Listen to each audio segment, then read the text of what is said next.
40 হাফেজের বিয়ের মাধ্যমে উদ্বোধন হলো একটি মসজিদ। ইতিমধ্যে নেট দুনিয়ার চর্চায় ওই বিয়ের অনুষ্ঠান।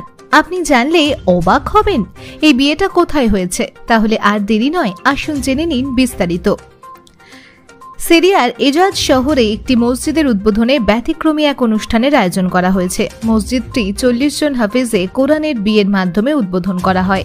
নান্দনিক ওই মসজিদের নাম জামে সাইয়েদুনা ইউসুফ আলাইহিস সালাম।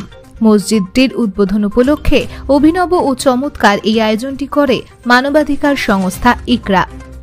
40 জন হাফেজের মধ্যে একজন হলেন আইমান হাজ মুস্তাফা। তিনি নিজের অনুভূতি ব্যক্ত করে বলেন, বিয়ে আল্লাহর রাসূল পয়গম্বরের একটি সুন্নাত। এটি যুবকদের প্রতি রাসূলের ওসিয়ত বটে। নবীজির সুন্নাত বাস্তবায়ন করতে পেরে আজ খুব ভালো লাগছে এবং অনেক আনন্দ অনুভব করছি।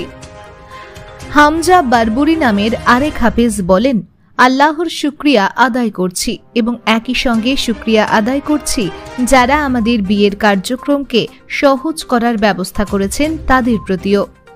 উদ্বোধন উপলক্ষে মসজিদের চত্বর নান্দনিকভাবে সাজানো হয়েছিল। এই সময় হাফেজরা ঘোড়ায় চড়ে এবং ঐতিহ্যবাহী সঙ্গীত পরিবেশন করে বিবাহ উদযাপন করেন। এরপর আনুষ্ঠানিকভাবে নববিবাহিতদের বরণ করে নেওয়া হয়। Bureau report, Barak 10 TV.